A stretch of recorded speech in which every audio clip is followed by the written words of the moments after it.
Yan. Balikin nyo yung magiging test niyan. Kumusta mga idol? Yan. Dumating na pala yung inaantay nating camera holder. So, bale, galing siya sa Motowolf official store. At may presyong 318. Kasama na rin po yung shipping fee doon. So, okay na rin.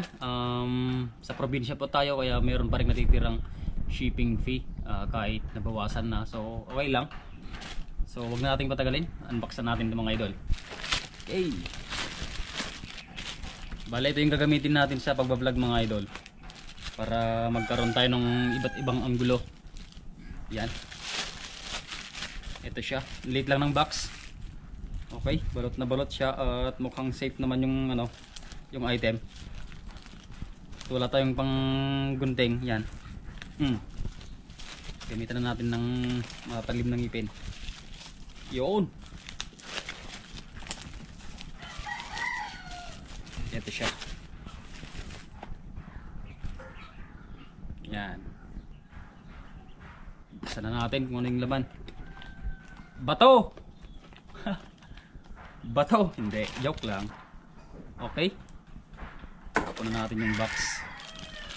Yun. Manual.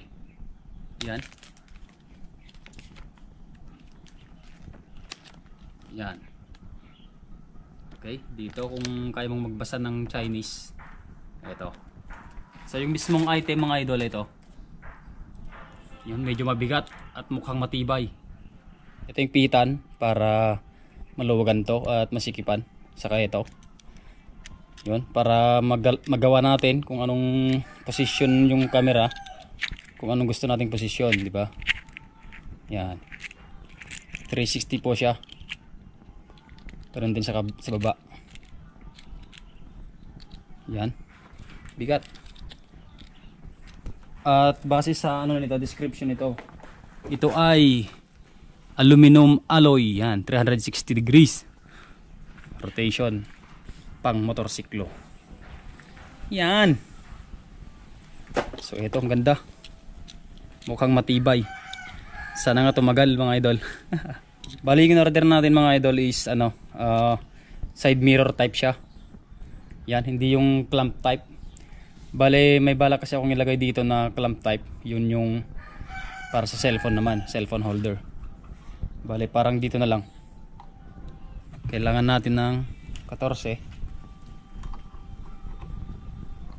Yun, madali lang pala.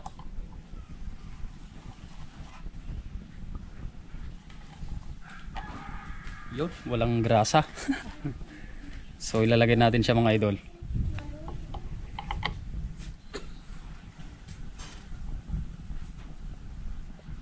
Yun, umihigpit na siya.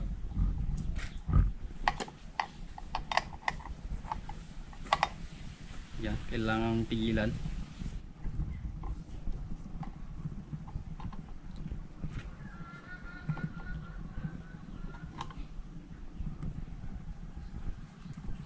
Mukhang okay na siya mga idol. Yan, higpitan lang natin. Okay na. Tago natin. Tago. Pwede na yan. So, ganyan na siya. Yan. Balikin nyo yung magiging test niyan. Okay. Pwedeng ganito rin. Yan. Pag hinihigpitan to mga idol, sabay na nahigpitan tong dalawang bilog na to para hindi gumalaw. Okay. Ayos. Kabit natin mga idol yung GoPro, tapos i-testing natin kung maganda siya. Kung maganda yung angulo niya sa harap at saka sa likod. So, ito na. Yun. Hahay. Okay na siya. Yan. Yan.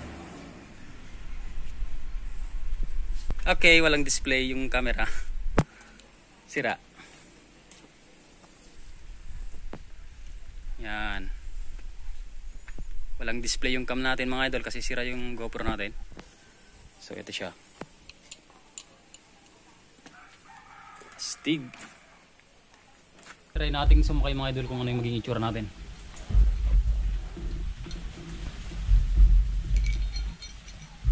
Okay, yan. Yan, liliko. Yugin natin. Hindi pa natin kasi matest sa kalsada mga idol kasi masakit pa yung ano dito sa tagiliran ko. Hindi pa tayo makapag-drive. Pinapagaling ko pa. Yan.